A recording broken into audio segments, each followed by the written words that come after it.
What is poppin' YouTube? It is Sydney Island here. That's Island with a Y, not an S. And today I'm finally going to open up about a situation that was kind of recent. It happened in 2022. I think it happened, I think in August. I honestly don't remember, but I think it was August of 2022. So it's February of 2023. So you can imagine, how much I'm still healing. I'm gonna try to see my cute yellow blazer, so let me just like lower it just a little bit. But yeah, you can imagine that I'm still healing from this situation, and I still have rage and I still have anger. But I'm getting over it, and me making these videos are a way for me to heal from these experiences. So in this video, not only am I going to tell a story um about what happened to me with this narcissistic, manipulative Aquarius male. But I'm also going to read a poem that I wrote just like a couple days ago while I was at work. I whipped up this poem called Demon. I probably will read it just a little bit later into the video. It's a poem about him so that y'all can kind of get an understanding of my deep emotions and how I really feel about him and the feelings that he provoked in me. Okay, so hit that thumbs up button, by the way, because that helps me, and share this video with your friends and subscribe to my YouTube channel. Okay, so I the thing that I really like about myself, because I'm also on a journey to love myself more. So y'all gonna hear me hyping myself up more in my videos. So deal with it. The thing that I like about myself is my ability to laugh at my trauma. I made a comedy skit called The Toxic Aquarius Boyfriend because I have this series on TikTok, and also I've posted these videos on this YouTube channel of these comedy shorts of the toxic Libra boyfriend, the toxic Scorpio boyfriend, so and so. I didn't finish. I'm still working on that. Next is the toxic Virgo boyfriend, which will be coming out soon. But I'm gonna show a clip in this video of that comedy skit of the toxic Aquarius boyfriend. And I just want to say that that comedy skit was inspired by this situation. This particular situation that I was in with this Aquarius male, that comedy skit was inspired by this situation. And that's the thing I like about myself, is being able to make a joke out of something that was very aggravating for me to deal with. But I always have to say, I don't know if it's because I'm really strong and stuff is like really intense and serious, and for me I'm like, oh, that's just life because I'm really strong, or if the situation really isn't that big of a deal.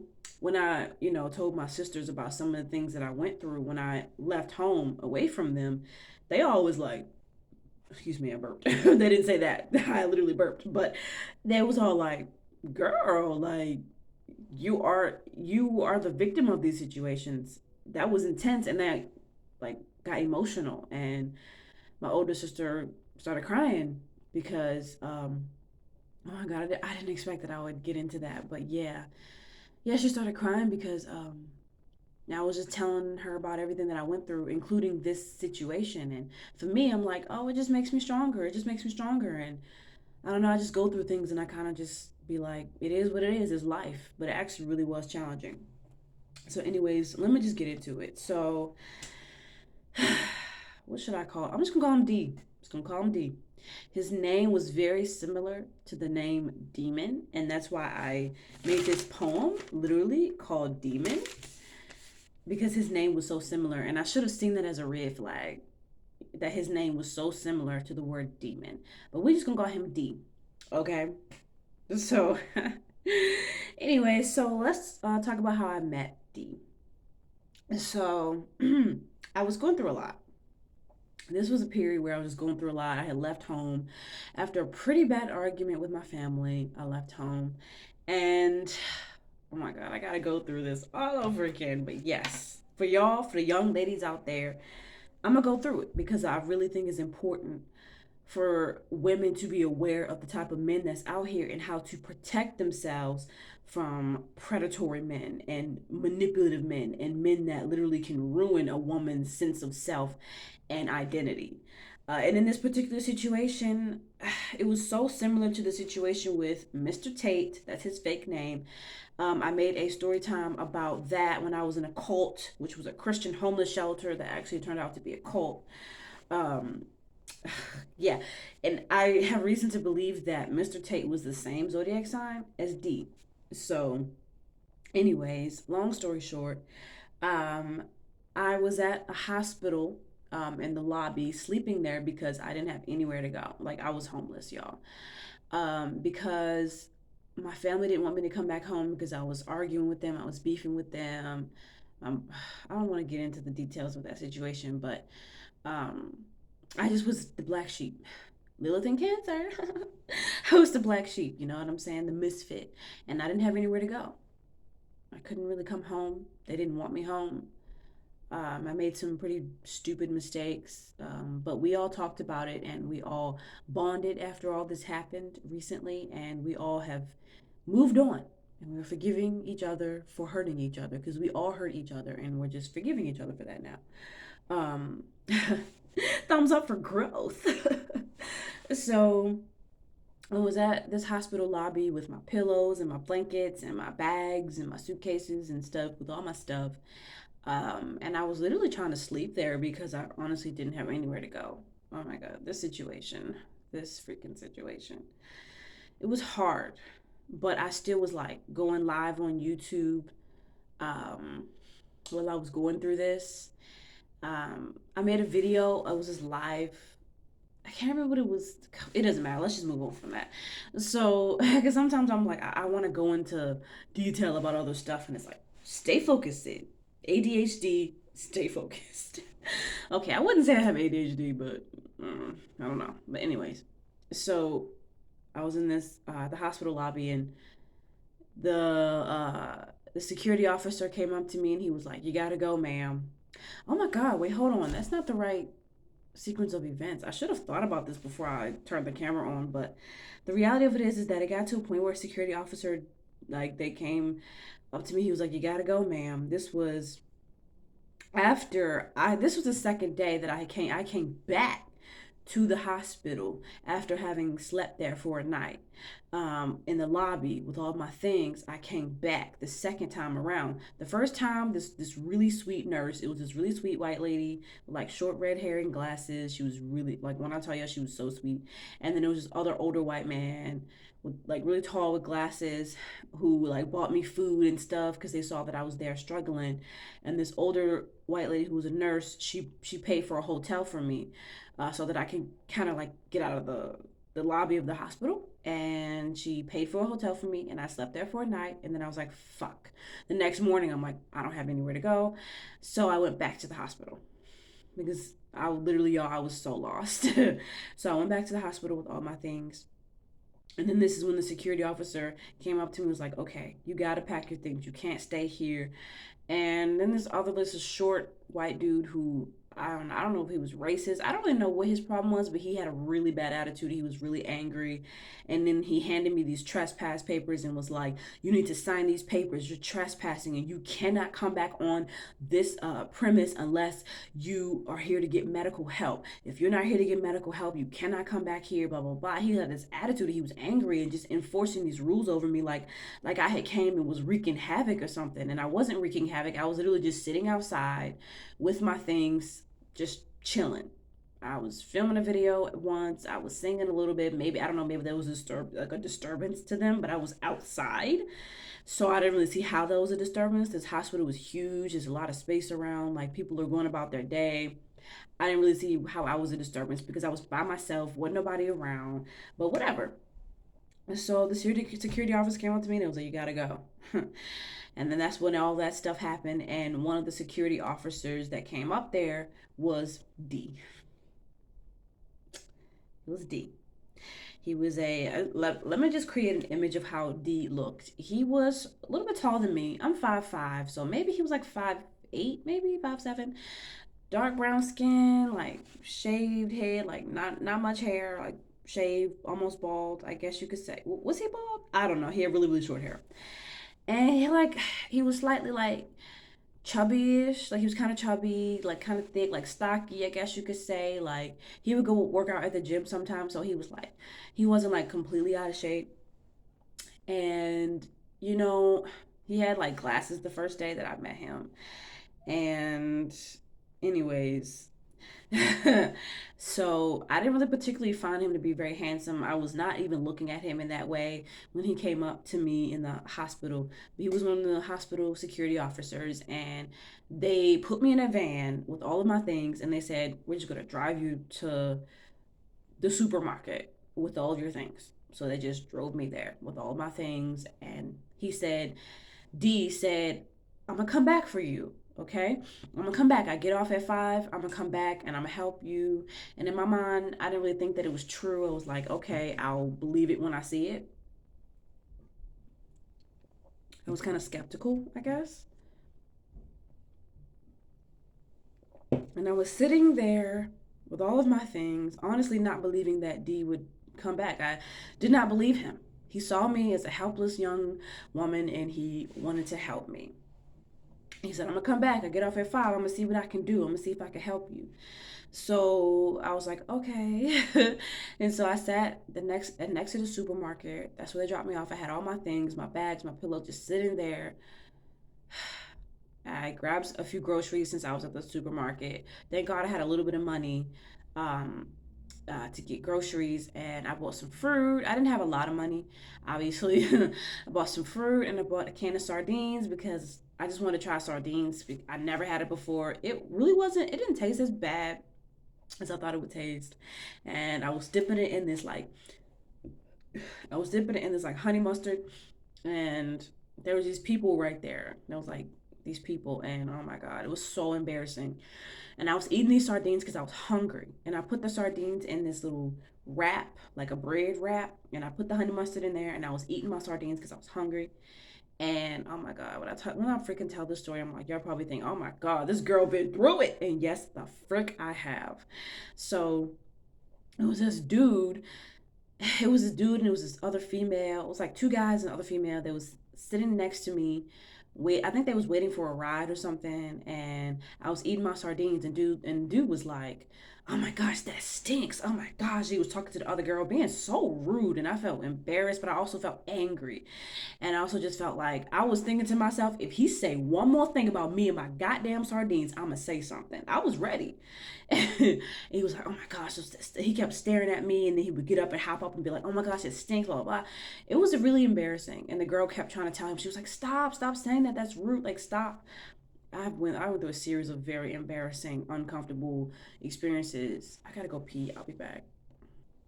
Oh my, I feel refreshed. I feel much better. So, I was on the phone with my friend Jonathan.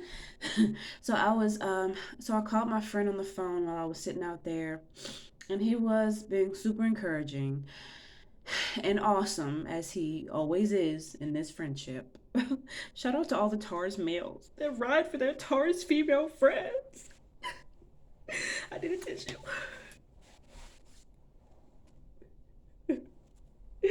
So he was on the phone encouraging me. He was like, "You got this," and he was saying all types of stuff that, like, he's a very unique person, so he had a very unique perspective to the situation. But that's a whole nother story for another day.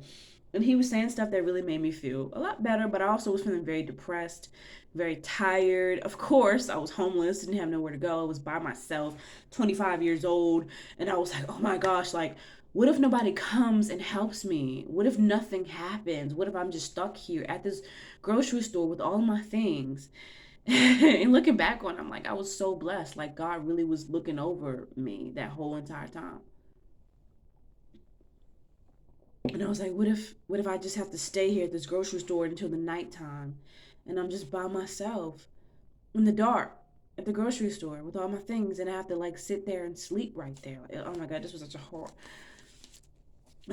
dude, difficult time. But I am not a victim of it. I'm stronger because of it. Like when I tell you I have indestructible strength from this experience and from experiences similar to this. So after having this this, deep conversation with my friend, and he was just saying things that really made me feel better. I still told him, I was like, I told myself, to be honest, y'all, and this may be serious. This is a trigger warning to people who are sensitive to like suicide and things like that. But I said, well, I kind of like, I want to die. Like, I don't want to be here anymore because I was feeling upset, and I was tired. And he was like, don't say that. He literally was mad. He was like, don't say that. Like, and I can understand why, like, him being a strong minded person and him caring about me, he was like, don't say that. Like, what? You got this, girl. And lo and behold, D came back around in his car. Don't remember what his car looks like. Doesn't matter what his car looks like. And he was like, he seemed, I have to highlight this because this is very important. When D picked me up, like, and when D came up to me in the hospital, I forgot he came up to me before and he was like, are you okay? And he seemed very shy, very insecure. He didn't seem like he had a lot of confidence in himself when he came up to me. And when he drove up, that same insecure energy was all over him. Like he was even scared to like say hey to me. And he like was like hey, you want some help? Hey, like so nervous and shy and like very like reserved kind of energy. um this weird looking black dude with giant Steve Urkel ass glasses. Like his glasses was like this big, like binoculars, this big. Anyways, it don't matter. And like he had funny looking eyes. But anyways, he picked me up and I was like, yeah, sure. Like, da da da, I'm kind of like homeless. So, like, sure. And I got his car with all my things. And then we drove off. And then we just drove around the city. And he was talking to me, trying to get an understanding of why I was in the situation that I was in. He was trying to understand me, trying to get to know me, trying to understand me, trying to get to know me. Because as I was telling him everything, I guess he was trying to piece it together and trying to make sense of the whole situation. But his conclusion about me just really wasn't who I am. He concluded that I was crazy, because he didn't know me and he was super paranoid. Like this guy was so paranoid. And he's claimed that he had helped a lot of struggling women and brought them into his house. Does this sound very familiar, you guys? If you watch my cult video, it sounds very familiar. It sounds very similar to Mr. Tate, who was a very manipulative Aquarius. I know he was an Aquarius. I didn't know his zodiac sign, but I know this man was an Aquarius. I just know. And so I know for a fact that D was an Aquarius because we talked about that. He brought me his apartment. It was like, you want to come inside? And at first I was a little nervous because I'm like, I don't know this guy. What if he like, does things to me? Oh my God. And I was like, is it safe? And he was like, yes, it's safe. So I went inside of his apartment with him, sat down in his apartment, which was, it wasn't as tidy and as neat as it could have been. He claimed he had two other apartments and he was hardly in this one or whatever, blah, blah, blah. And I was like, so what's the situation? And I honestly was just asking him what he was trying to do with me, like what was his plan. And y'all, his response, it just shows how off and how self-absorbed and narcissistic he was.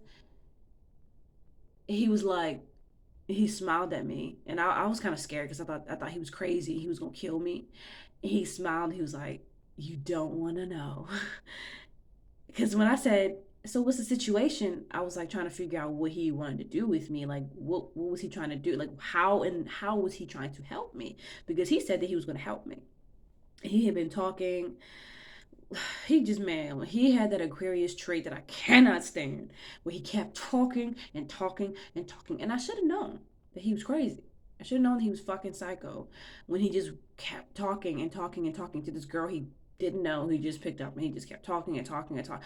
And when people just go on and on and on and they're talking to you and they see that you have not responded not once to what they're saying and they just keep on talking, I always think that's a sign of severe mental illness. Like, I don't care how cool, how normal you seem, if you keep talking and talking and talking, and you don't seem to really get that the other person don't care or they haven't responded in the past 50 hours, you're crazy. So he talked a lot. Okay. But anyways, that was after I asked the question. He was like, "You don't want to know." He gave this smile, and I was like, "Oh my gosh, he's going to murder me. I'm gonna die." I love you, mom. And actually, when he said that, he thought I was talking about what was the situation with his apartment and why his apartment looked so messy, and like what he was doing with that, like where did he live, like what was his living situation. He assumed that I was asking him about that. But it's like, no, nigga, I'm homeless. I really don't care about all that. I just was interested in knowing how you could help me because I'm really in a desperate situation. I'm not trying to ask you what your relationship status is, because that's what he wanted to talk about. And he kept talking about relationships. And in my mind, I'm thinking, okay, maybe the universe wants me to date this guy because it seems like that's all he really wants to talk about. So it seems like he's supposed to be some type of love interest for me. You know what I'm saying? That's the mindset that I had, which it wasn't that far fetched actually, because we did have sex. We had sex. And my friend, I'm gonna give him a fake name. I'm gonna call him Robin. My friend Robin, who was a cool Leo, like really loyal, cool Leo. When I was talking to him about it, he told me, he was like, D had every intentions to have sex with you and take advantage of you when he picked you up. And I was in denial. I was like, nah, I don't really think that's the case. I was like, do you really think that that was the case? Like, I really thought he was just trying to help me. I really, really thought that he just was just like this guy who was just trying to help women who were in need. And he said there was hundreds of women that he had helped, and he told all these stories about all these other women that he picked up and helped, and brought to his place and let them stay there for a certain amount of months and save up money to get their own place and blah blah blah. Like he was a super duper heroic guy of the city, and he just helped homeless women and struggling women. And he just went on and on and on about how he was a hero, pretty much, and how he helped a lot of women. He was like, "Oh, you're just one of many, blah blah blah blah. You're not the first woman I've helped." And even at that time, I was like, I just didn't really understand how you could even live your life like that. Like, it was so weird. He was such a character, y'all. Like, this dude was a character, like most Aquariuses. He was a character. He was very different. Okay, and when we would talk, he would just go on about things that really wasn't relevant to what we initially was trying to talk about. But anyways, so he was like, "Okay, we can stay here. We can sleep on the couch." And that was that. After he ran his mouth for like a million years, he finally was like, "Okay, I'm gonna let you go to sleep, and you can sleep on the couch." And in my mind, I was hoping that that will be the situation, because I would rather sleep in this dude's couch indoors rather than to be on the street sleeping next to a supermarket where anybody could do anything to me. So I was relieved. I was like, that's God right there. And it really was. Although the guy was, he said some things that really hurt me and really brought me down and really put me in a not so good mental state. He stressed me out and would burden me. Every time he would open his mouth, I would get nervous. No joke. Every time he opened his mouth, I'd be like, what is he going to say next? Oh, Lord. Like, every time he opened his mouth, I would have anxiety. Like, I really did not like talking to him, like, at all. And it didn't help that I had a friend who would encourage me to like kiss his ass. And when I would complain about the stuff that he did, she would act like I was just being dramatic. Like, no, like, let me tell you what he would do. I cooked him salmon. I cooked him dinner. He ate it, and he didn't even really say thank you. And he could only say thank you through text while he was at work. He had to leave the apartment and go to work the next morning to say, that salmon was slamming. Oh, it was so good. Thank you. But he couldn't say it to me in person. What did he choose to say to me in person after I cooked him the salmon dinner? You're not worthy of love. That's what he said to me. He made a joke, but it wasn't even like, I wasn't sure if he was being serious or if he was joking. I know that he didn't really feel that way because he claimed that he loved me.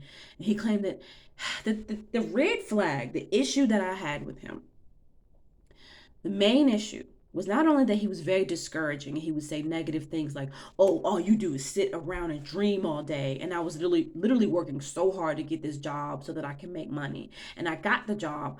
I went on the interview. I was trying to get my ABC license because I was trying to be a waitress. And I was like, I was doing a lot to like get this job and to be good at it. And we had like, what do you call it?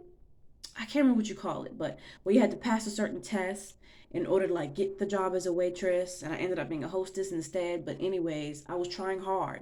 I was literally trying my hardest. And then on my days off, I would like film TikToks and do like music and stuff like that and film my YouTube videos to keep myself productive. And y'all will see on my TikTok and on this channel that I had like a series of songs, like TikTok songs that came out, and it was while I was staying with him because I just found a newfound like hobby, and that was like making TikTok songs. And I'm a singer. I love to sing. And that helped me. It was healing for me, and I worked really hard on those TikToks. And those TikToks may have been 1 minute long, but I worked really hard on them because I'm really trying to be a singer for a living. I wasn't just doing it just to like fuck around and act like a 16-year-old. Like I really do want to do music for a living. I was really putting effort into that in order to boost myself further towards my career. So when I do stuff like that, it's career driven. It's to make a living. It's not just to be just for fun and just for attention. But he'd be like, all you do is sit around and dream all day. And he never really sat down and asked me what I really wanted, what was the situation. He just judged me. He was very judgmental and he would say these very judgmental things. And let me say this, everything he said wasn't a lie, everything he said wasn't all wrong, but there were some things that he said about me that was really hard to hear, but I did need to hear it. But for the most part, he didn't say it in a way where he really wanted me to be better and to be happy. He said it in a way where he wanted me to feel bad about the situation that I was in. And then he was so insensitive. He went on to say that at his job, him and his coworkers had a nickname for me called the homeless girl, and they was joking about me. And I'm like, what? Like, would you really say this to a woman that you picked up? Mind you, I didn't tell you how old he was. He was 10 years older than me. I was 25, he was 35. He was 10 years older than me. And this is how he felt. This is how he felt that he should go about dealing with I think either I was 25 or 26. He felt like this is how, yeah, I probably was 26 because my birthday is in April. So he felt this is how I should go about dealing with a young woman who is what he said down on her luck. He knew I was down on my luck. And he decided to tell me that the people at his job made fun of me for being homeless at the hospital.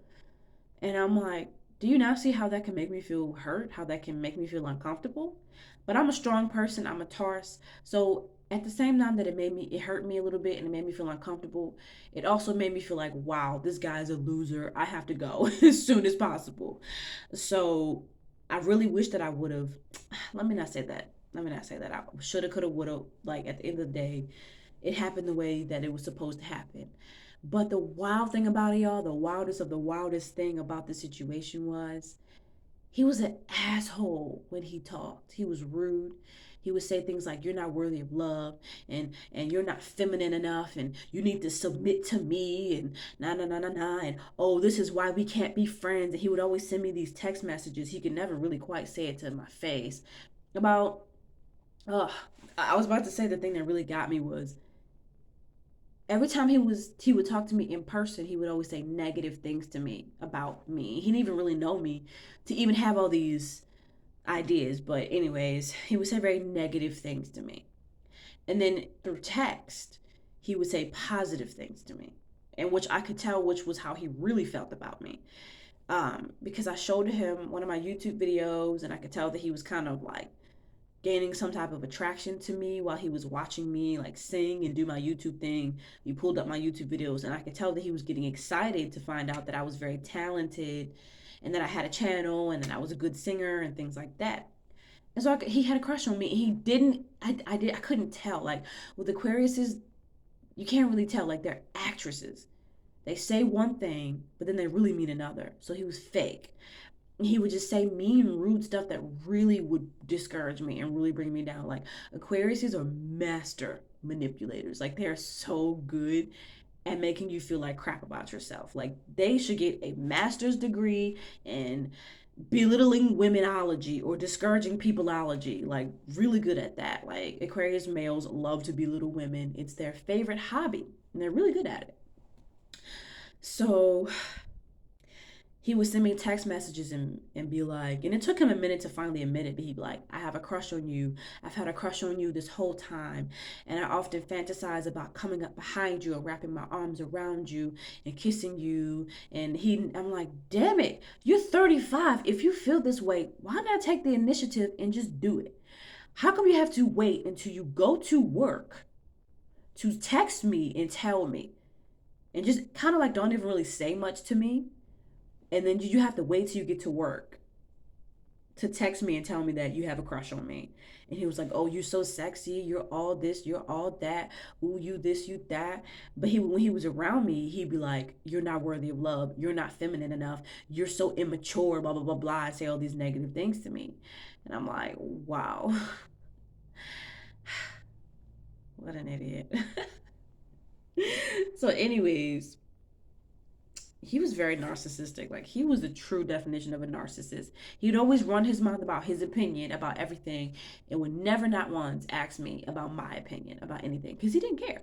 All he wanted was to tell me why we can't be friends, why we can't be friends because I was too spiritual, like because I had these unique ideas about spirituality. He claimed that I was delusional because I believed in the law of attraction and manifestation. And I'm like, dude, I have put this to the test and I have used this to manifest money.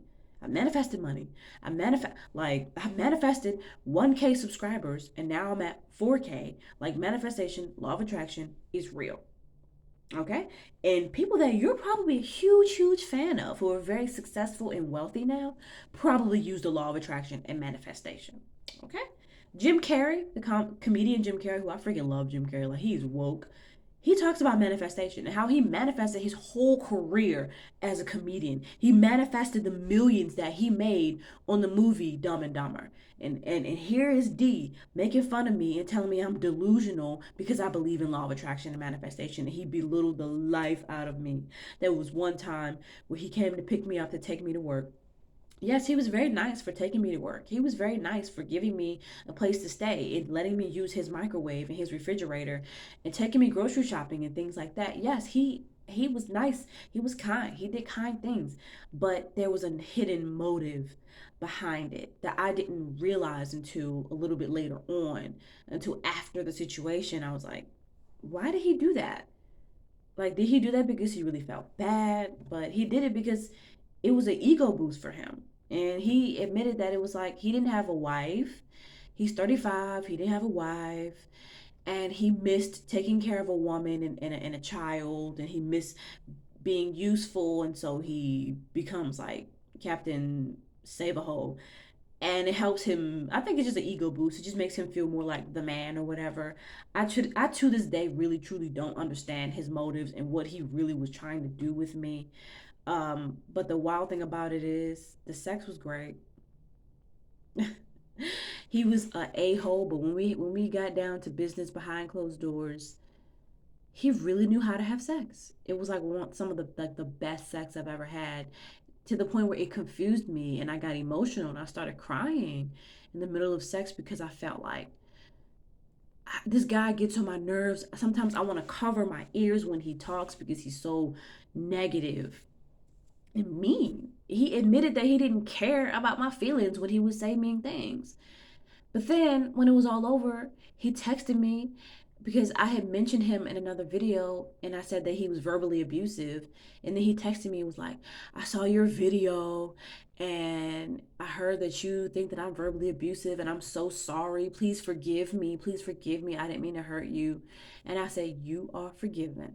That's what I texted him. I said, you are forgiven.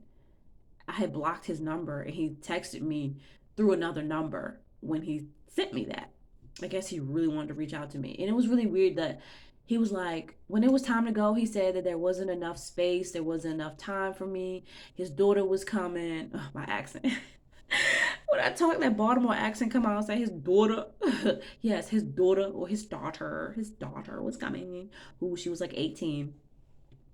And He said, "You can't stay here anymore. My daughter's coming. Like, there's no space for you." Because his place was really small. It was a one bedroom, one bath, super duper tiny apartment. He was like, "There's no space for you, so you got to go." So I called my friend Robin, and Robin let me stay with him. So I had to leave. And it was funny how he couldn't really show me this care and concern until after I left. And he had to text me and be like, "I'm just checking up on you, making sure you're doing okay." And let me tell you, when we cut ties and he left, he was like, when it was over, I was so relieved. I just was so relieved because his presence was like a dark cloud. Every time he talked, I was like, "Oh my God, God, please kill me." Like, he never shut up. I cannot stand that trait in a man who just, oh my God. He just don't understand the concept of putting his top lip and his bottom lip together. It's very unattractive. He didn't understand. Like, I could actually, like, I could close my mouth. No way. Like, yeah, you can do that. Please do that to spare me the agony. I gotta go pee. I just really was unsure of how he could be so inconsiderate when he communicated to me, but be so considerate and caring and gentle during sex. Like, when I tell y'all, we have really, really, really good sexual chemistry. And I got emotional during sex because I felt like I don't like this guy. How come I can enjoy sex with him? I just felt out of control. I felt like I just didn't have no control over myself. And I told myself I'm not having sex with him anymore. When I was talking on the phone to my friends about him, and my male friend Jonathan would be like, "Don't have sex with him again. He's toxic for you." And then my other female friend would be like, "Girl, that D is yours. Yes, go get his D. Da da da da. Do it. Blah blah blah." Which really I didn't realize at the time, but that was very toxic for me, and it's a good thing that we're not friends anymore. Um, but yeah, I'm gonna read this poem called "Demon" that I wrote about him. It was a couple days ago. I'm finding myself getting back into poetry. It was my childhood hobby. I used to write poetry all the time when I was. It started when I was like middle school, like 13, and ever since then I've been a poet addict. So I'm gonna read this poem that I wrote recently about him. That kind of sums up how I feel about him. Getting back into poetry and it feels good. It's a okay. Let's start off. Let's just get into it. Demon. You were annoying as hell with your hideous cross eyes and carelessly flapping tongue, spewing out inconsequential philosophies and unnecessary judgments. Yeah, his eyes he had a kind of a cross eye. Okay, don't judge me. Okay, I was desperate. I was lonely. Okay, don't judge me. I could go on to express the mix of confusion and anger I felt towards you, apologizing for being verbally abusive, when you told me you didn't care if you hurt my feelings. You clearly got pleasure from insulting me, so why apologize? You only did it because you didn't like the term I used to define your repugnant way of communicating. Or perhaps you really did care. Hmm, lesson learned. Then the ache of knowing that your actions negatively affected someone should motivate you to change for the better. Either way, I don't care. I don't care if you're doing well. I don't care if you were regretful. I don't care if you did or did not like me. Fuck you. Fuck you and your sly audacity to belittle and discourage the women in your life. If I were to see you again, I'd ignore you. You've stolen enough of my attention for your own selfish gain. And that's the poem that I wrote towards Demon because he was a demon. Like, literally, he was messing with my mind, and I started to. It was the same thing. Like, I just find myself going through the same stuff with men, the same stuff that I had been through with Mr. Tate, and him, me coming into the homeless shelter confident. And then as the experience went on, I started losing confidence because he kept belittling me. And it was the same thing with Demon, you know? I mean, well, at that point, I was very, very mentally exhausted because I had been through so much. I had stayed at two homeless shelter. One, I was verbally abused and ridiculed all the time and embarrassed in front of a bunch of women. And then the other one, the other shelter, I had to work for like 10 and 15 hours a day for only $5 a day whilst dealing with chronic vertigo and asthma issues. Yeah, I had been through so much that I was tired. And so I slept a lot when I finally did stay with Demon. I slept a lot because I was tired. I was mentally exhausted from all that I had been through. And he didn't understand that. Instead, he judged me and was like, oh, you know, all you do is dream all day. And pretty much was like, oh, you lazy. Like, nigga, shut up. Leave me alone. I need to rest. He knew the situation that I came from. Why don't you be empathetic? Why are you trying to judge a person for resting after having been homeless for 9 months? It was almost 9 months. It had been like 8 months. It had been so long. I was going through so much. He knew. And it was like he knew my power. And my friend, you know, who was Taurus, a female, who was telling me, girl, get that D. She was toxic. I didn't know at the time. But anyways, she pretty much kept trying to like egg me on and push me on to this guy, and I would complain and be like, this guy, I cleaned up his nasty ass apartment and he just was so ungrateful and mean to me, and I would complain to her about it, and then she'd be like, he doesn't have to appreciate that. Y'all, please tell me in the comments below if that is right, for you to clean up a man's apartment. It was this black gunk stuck at the bottom of his sink, and I cleaned it. And it was like that for God knows how long. And I cleaned that. I swept. I cleaned his refrigerator that had flies all in it. It was like nasty. I cleaned up, okay, for him. I mean, it wasn't only for him, of course. It was for me too, because I was staying there and I don't like that. That's nasty. Like, I like to keep a clean place. And on top of that, I was cooking for him, cleaning up his place on a regular basis. And all he could do was tell me that I was unworthy of love right after I cooked him a salmon dinner that he clearly enjoyed. I have allowed myself to go through some very, very like damaging experiences, but I'm thankful that I'm such a strong person that it doesn't it didn't damage me in the long run. Like, it was very hurtful and hard to deal with at the time, but I always had friends who would encourage me, and I always had me who would encourage me. Like, I always told myself that I would told D, because he kept trying so hard to convince me that I was a nobody. I would say to him, I'm gonna be successful one day.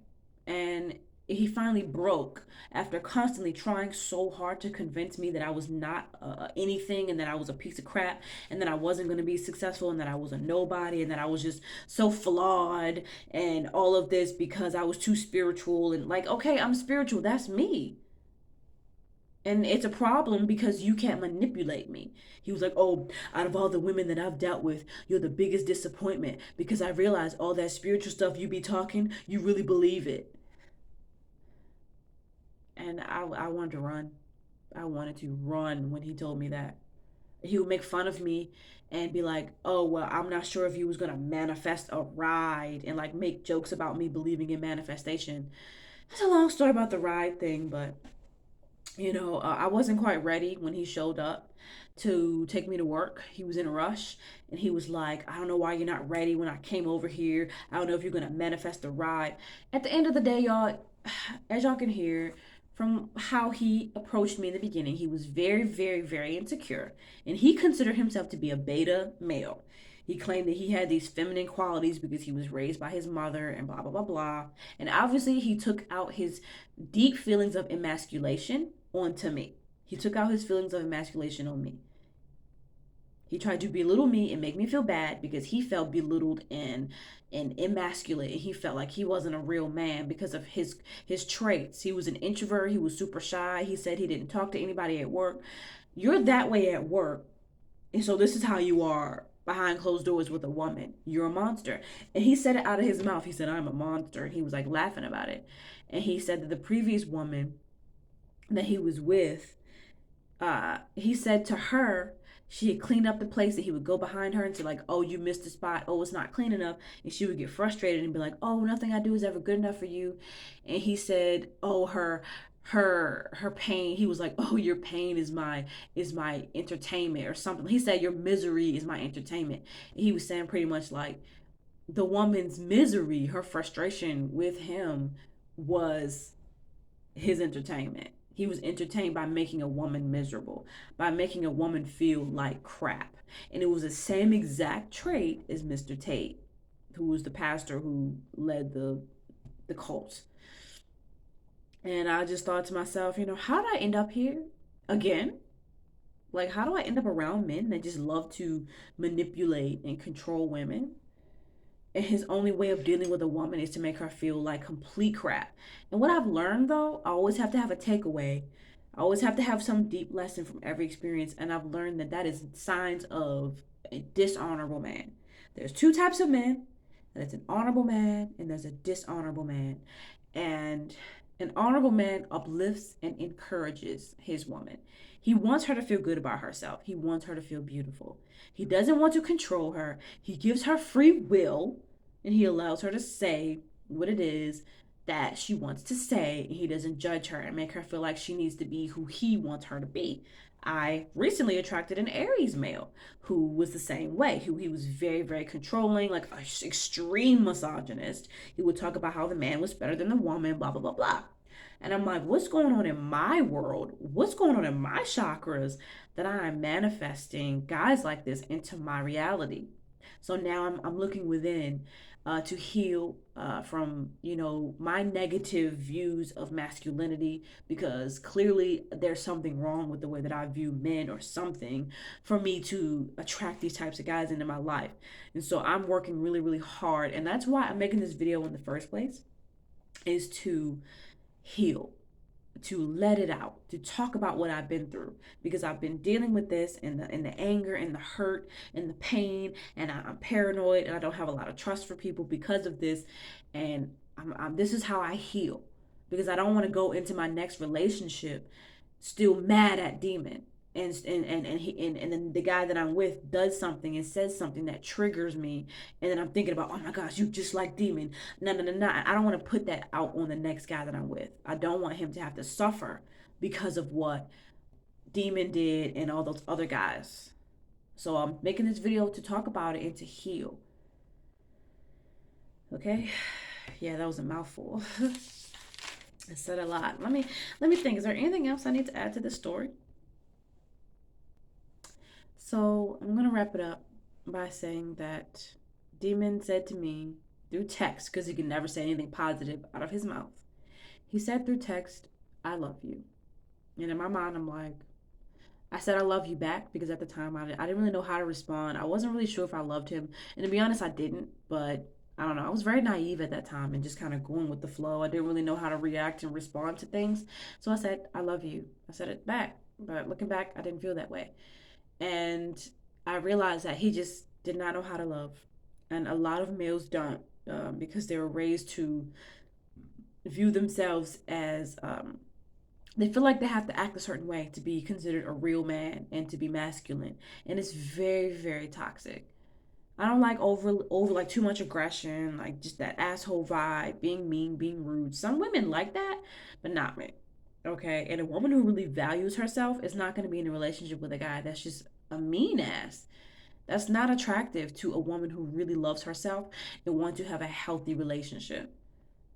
So I'm not interested in being with a guy that says, "Oh, you're not good enough for me," or "Oh, you're not worthy of love," or "Oh, you're this negative thing and that negative thing, and you're not good enough and you don't do enough, and you need to get up and do this and blah blah blah blah, and you need to be more submissive, and you need to da da da da." Like, if a woman is in a relationship with a man like that and she stays, just know that she does not love herself.